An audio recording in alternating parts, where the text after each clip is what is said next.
speaking with Nicole Drapkin, Portfolio Manager, Blue Owl Capital, all the way from New York. Nicole, first of all, it's a great pleasure to have you out in Australia and here at the Inside Network's Alternatives Symposium. Thanks for having me. I appreciate the time. Great pleasure to have you. Nicole, in the context of rising interest rates, what strategies is Blue Owl employing to manage interest rate risk within its private credit investments, particularly concerning the floating versus fixed rate choice? Sure. So our portfolios on the direct lending side in the U.S. are almost entirely floating rate in nature, so set to a spread to SOFR in the U.S. markets. From a duration perspective, the average loans that we make are about 5 to 7 years, but in practicality, you're talking about a 2 to 3 year average life before they're taken out. So much shorter duration than a lot of the traditional fixed income markets in the U.S. Conversely, if you talk about our own liability management side of our own business, where we do operate some levered portfolios to the tune of about one turn, we've been able to take a lot of spread out of our own liability yields as well. So really kind of creating a little bit of that offset to maintain about a 200 basis point illiquidity premium across our assets over the course of that time. For the Australian advice industry, many clients would be concerned about risks in non-bank lending, which has proliferated here like it has in a lot of other markets. So what credit and due diligence processes are in place to evaluate the creditworthiness of potential borrowers, especially in the alternative credit markets that have really grown because they've become underserved by traditional lenders? Sure. So I think the nice thing about the U.S. direct lending market is the incredible transparency that it offers. These are regulated funds under U.S. regulations, which means that we value each position every quarter. There's full transparency on what that valuation is, as well as a full schedule of investments on each and every underlying borrower within our portfolio. From a credit risk perspective, the thing that's unique about this asset class, direct lending, is the ability to get close to those underlying assets. So we do private equity style due diligence on each and every borrower that goes into our portfolio, meaning we get to know their management teams, we get to know their strategy, which enables us that kind of access to information to better structure loans from a credit agreement and covenant perspective to be better protected from a downside recovery perspective. These portfolios are also diversified in nature. That is what we are aiming to do, not only in industry, but in position size and financial sponsor, which really does help some resiliency if something does go wrong in an individual portfolio company. Now, we do obviously think about correlation broadly and kind of the broad-based way that the consumer in the U.S. will impact performance. But where we've had issues in the portfolio, which have been very negligible over time, it's really been idiosyncratic to any individual business in such a way that you've really been able to mitigate long-term return impacts to the portfolio as a whole. Private credit investments are typically illiquid, and of course that's a major part of the attraction. How do you and the Blue Owl team balance the need for liquidity with the pursuit of attractive risk-adjusted returns in your private credit book? Sure. You're exactly right. These loans are designed to be buy and hold, right? We don't participate in industries. We're not entering any specific investments with a view to just an exit. We're looking to lend to end borrowers over long periods of time if we're doing it correctly. Our strategies are semi-liquid in nature, meaning we do really need to think about kind of portfolio construction to the average life of the underlying loans that we're making and kind of how that has the potential to factor in over time. And these are income generating products, but we are thinking about portfolio construction from a duration risk perspective, whether that be amortization or kind of end maturity in such a way that we can satisfy those obligations over time.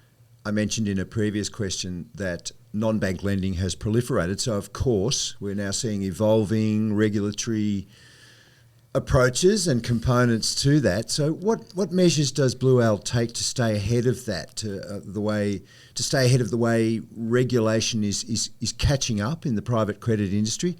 And on a further point, extending that, how does regulation influence your investment decisions? Sure.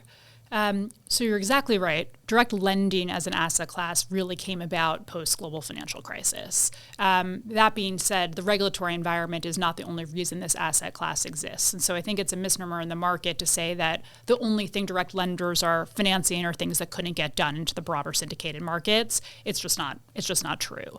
The asset class has evolved in such a way that the usefulness of to a borrower of this type of solution is very, very valuable, and so has led to long tail secular shifts in the use case that aren't just regulatory driven. That being said, obviously the regulatory regime and changes that are happening in the US right now are interesting for a whole host of reasons, not the least of which is daily information flows. From a regulatory standpoint, the last 4 years have been highly regulated, and you still saw a massive regional bank crisis. From a competition set, you've seen a lot of new entrants come into this market, particularly because the fees are attractive and the opportunity set has been huge. The traditional banking environment, we don't think are going to be long-term holders of levered non-investment grade assets on their balance sheets overall. That being said, they will play a very significant place in this market. They're big lenders to asset managers like us and other direct lenders, so very valuable in that way. They either provide revolvers to us or hold our bonds, so it's very, very helpful there.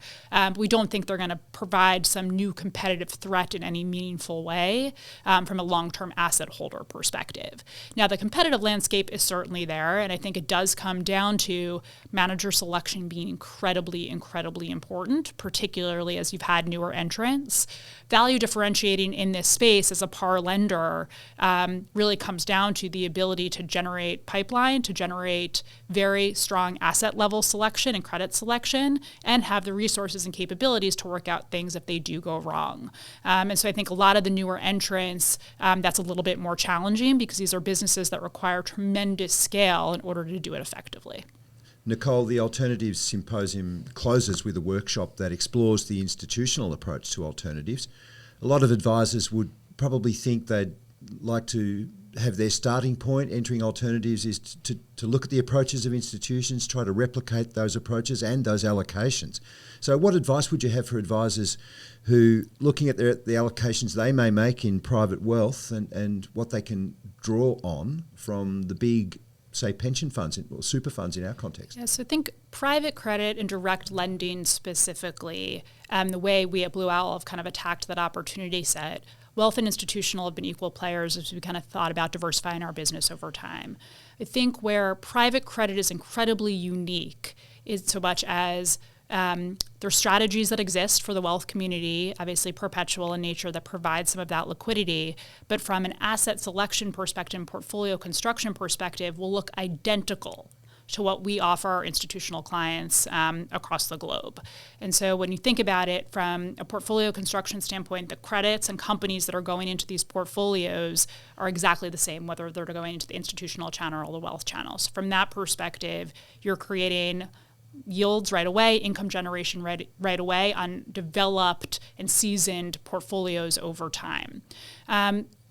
Within the kind of U.S. institutional market and kind of broadly across the globe, you've definitely seen a transition from traditional fixed income allocations having private credit, whether that mean direct lending, alternative assets, real estate, be a more permanent fixture within those buckets over the course of the last decade. Nicole Drapkin from Blue Owl Capital, thank you very much for participating in the Inside Network's Alternatives Symposium, and we do promise you a kangaroo sighting. Appreciate the time. Thank you very much.